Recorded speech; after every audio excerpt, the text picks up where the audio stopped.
Today we are reading the first Flame Chase journey, Fragment, a tattered historical record of the first Flame Chase journey. Much of its contents have been burned and is now unreadable. This collectible can be found starting from Silent Night's Market Space Anchor in Fallen Twilight City Akama. It is found after repairing the Leovarix south of the Space Anchor. The preceding volume is missing, seemingly burned beyond recovery. As is well known, the day Thunder Knight Seliosi challenging the gods was the key event that triggered the first Flame Chase journey. After that, golden banners veiled the sky, heroes laid down their weapons against one another, and all rushed headlong into the torrent of fate. However, the true origins of that expedition were far more complex than what poets have sung. Today I shall unveil the secrets that ordinary chronicles dare not mention. Many believe that Akama, as the eternal holy city, was destined to stand for 1,000 years without faltering. Yet history tells us otherwise. It has faced the brink of conquest more than once, whether driven by long-held grudges or the manipulations of schemers. In the year 3867 of the Light Calendar, the city-states of Locus, Icaria, and Corinth formed an allied army and laid siege to Akama. It was an army of overwhelming scale, warriors clad in bronze helmets and iron armor lined up in formations vast enough to fill the dawn cloud. Content missing, seemingly burned away. Thus the usurper of Locus's scheme succeeded. The three frontier generals perished one after another in the ensuing chaos. The soldiers stationed at the outer fortress, cut off from reinforcements and supplies, were left with no choice but to surrender. For a time, the surroundings of the holy city lay utterly defenseless, as fragile as an egg on the edge of a precipice. News of the approaching allied army swiftly reached Akama. The elders convened a 3-day citizens' assembly, which ultimately achieved nothing but panic. Nobles and wealthy merchants locked themselves in their lavish apartments, hiring guards to stand watch in shifts for the illusion of security. Meanwhile, commoners and priests spent their days in prayer, hoping for a divine miracle to punish the invaders and save Akama from its impending doom. Content missing, seemingly burned away. Akama was indeed saved, but its saviors were not the gods. It was a mysterious army that suddenly appeared on the battlefield. Like a fish slipping into the fray, it bore no banners of any known city-state. Its formations were disciplined, its movements flawlessly coordinated.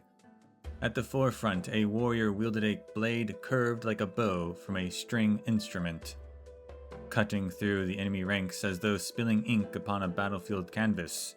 Now we know her name. She was the demigod of the ocean, Du Gladiorium Hycelens. In that battle alone, she slew 60,000 foes.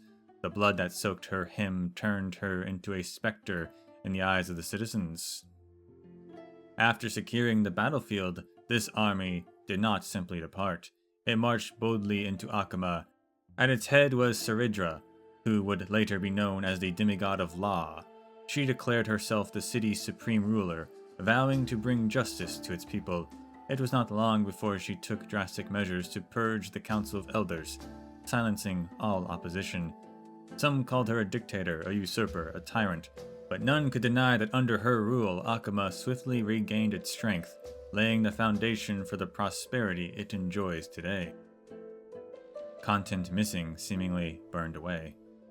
Saridra raised a vast army and conquered one city-state after another, while the Sword Master remained by her side, decapitating champions one by one.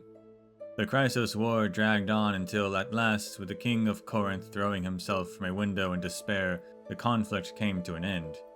Almost single-handedly, Saridra and Hycelens had ended the Chrysos War, securing Saridra's legacy as the ruler revered by all in the Holy City.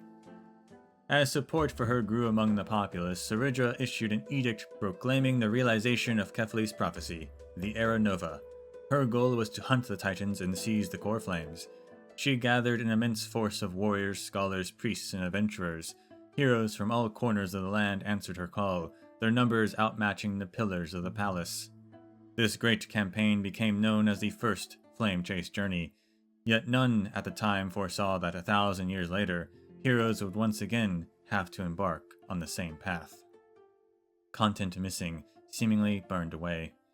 And so the Flame Chase army met a bitter defeat. From that moment on, the once wise Saridra changed. She became obstinate, heedless of all counsel, and eventually vanished from the public eye entirely.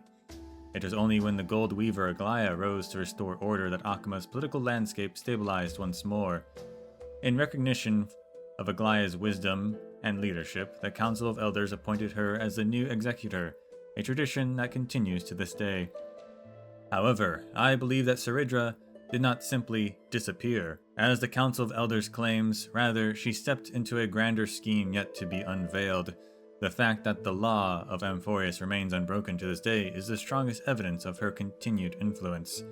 As for the Du Gladorium Hycelins, some say she still walks the lands of Amphorius, wielding the divine authority of the ocean in solitude.